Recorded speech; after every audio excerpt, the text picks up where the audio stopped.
The president talked about his support for this kind of dark underbelly of a conspiracy network. He sounds like he likes them, even though they make up conspiracies about pedophiles, et cetera, because they like him. So let me play this moment for you.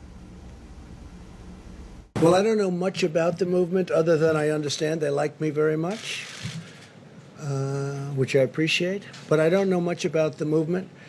I have heard that it is gaining in popularity, and I've heard these are people that love our country. So, Miles, do you have any sense from working with him why the president falls so often for dark conspiracy theories? Well, look, if we've learned one lesson about Donald Trump, it's that he thinks if something aligns with his personal interests, it is good. If it doesn't align with his personal interests, it is bad. In the case of things like QAnon and conspiracy theories, as long as they support and reinforce the president's worldview, he will embrace them with a full hug. But if someone walks into his office with a contrary worldview or something to dispel a conspiracy theory, they won't get over the threshold without a full cavity search. Okay, this president isn't interested in truth. He's interested in his truth. And I want to say one more thing about the QAnon piece. This is what has me really worried about the election. In 2016, we were concerned, of course, about Russians meddling. I think this time around, the bigger concern is the president himself falling victim to foreign meddling and the discord that will create in our country. And it's very important to note this. The interagency, the departments and agencies within the federal government have done extraordinary work to prepare for this election. Chris Krebs, who leads our domestic cybersecurity agency, Director Wray, who leads the FBI, and just before he left, our former director of national intelligence, who's now gone. But these are folks who put in place an extraordinary system to fight back against foreign interference. The one thing they can't prepare for is that the president himself might fall victim to those conspiracy theories, those lies, and that misinformation. And in that circumstance, it's tough to say what our federal government will do, and I think we're unprepared for that outcome, despite the great work that those civil servants have done to prepare us for 2020. Hey, Miles, it's John Berman here. A little bit connected to that is something that President Obama said last night, and I don't know whether you ever voted for him or not. I imagine not, given the fact that you are a Republican. But President Obama said, quote, "This administration has shown it will tear down our democracy if that's what it takes to win." I'm curious what you make of that, what evidence of that you have seen. Well, I think that President Obama is right. Donald Trump will fight viciously and vigorously to make sure that he doesn't lose this election. But I don't just mean up and until November 3rd.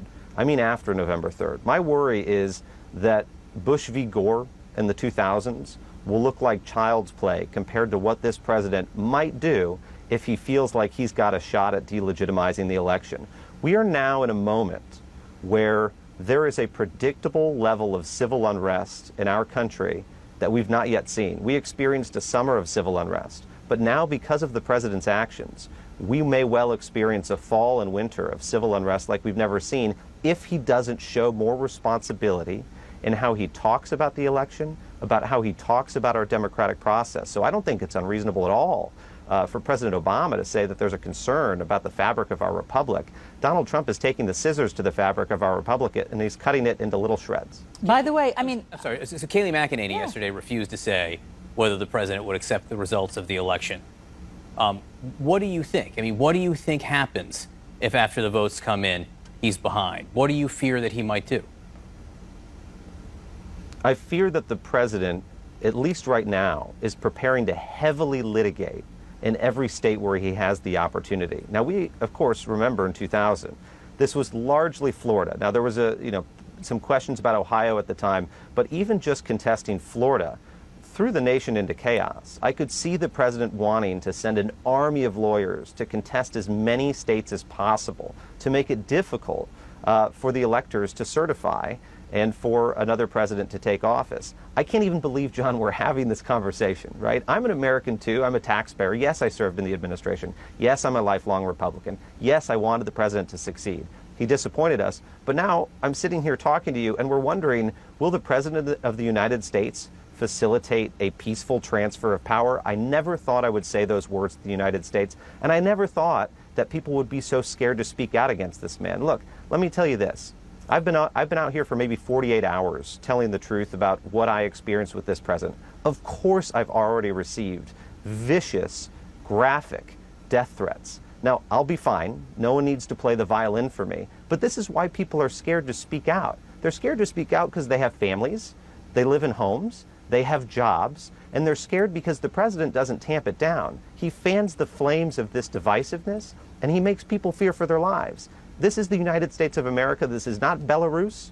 This is not a country that should be in civil unrest and turmoil, but the president has turned it into one, and that's, again, why we've got to look forward. That's why I came out and decided I've got to support Joe Biden. I may disagree with Joe Biden on a lot of policies and a lot of political areas, but where I don't disagree is that he's a genuine man of character, and that's why this is a character election. And so, I mean, because you're painting this scene and because the president has painted this very scene, Miles, I mean, Kayleigh McEnany, as John said yesterday, the president has always said he'll see what happens after the election and he'll make a determination in the aftermath. That's not how democracy works. Who, if this happens, because he's signaling it will, who is going to get him out of the White House? What is going to happen in that case? Well, I'm really hesitant to speculate about whether we got to a circumstance that the president physically would refuse to leave the building. I think that's almost too terrifying for us to talk about, but certainly there are folks giving that consideration in various corners of the U.S. government and elsewhere. But what we've learned is this from Donald Trump, and what I learned in my time is that when disaster strikes, whatever kind of disaster it is, we get a 2-for-1 deal with Donald Trump. What do I mean by that? Whether it's a hurricane, whether it's nationwide civil unrest, or whether it's a contested election, when there's a disaster, we not only have the American people worried about that immediate danger and threat of the incident, we also have them worried about the president himself. This would happen consistently. I can remember one time we went to brief the president about a big storm system that was coming into the United States. Americans were worried enough about potential loss of life and damage. And the president, I remember he looked at me on the couch and he said to me, as we were trying to convince him he needed to tell Americans to evacuate, he said, well, I was watching TV the other day and there was a guy with a MAGA hat in a grocery store parking lot and he was stocking up for the hurricane. And he said, I thought that was wonderful. That's what Trump supporters do. They hunker down and they ride it out. And I'm going to tell people to ride this thing out. We were stunned. Everyone in the Oval Office was in silence, and thank God someone spoke up. I won't say who it is because this is all about the president, and I'm not trying to call out former colleagues, but someone actually jumped in and said a good thing, said, Mr. President, if that storm hits and your supporters don't evacuate, we might have a harder time winning those states. You don't want to lose your voters to a hurricane that destroys their homes and maybe even kills them. And the president said, you know what, you're absolutely right. Let's tell them to evacuate. That's what it took. It took telling the president that his supporters might die to get him convinced that he should probably support the governor's call for widespread evacuations. Really? I mean, you have to frame it in terms of how many MAGA supporters will be affected or hurt, and that's what gets him to pay attention? That's what it took in a hurricane? John, that's not even a joke. Not a piece of that was hyperbole. That was almost verbatim how that conversation played out. I walked out and was just stunned. But of course, you try not to convey that to too many people. If I'd gone and told our FEMA senior leadership that day that that's what the president had said, it would have been a huge distraction for their mission. But that's why I left this administration, again, I can't say it enough, with this idea that when disaster strikes, you get a 2-for-1 deal with Donald Trump. You get the threat itself, but you also have the threat of the president, who's incapable of dealing with those situations.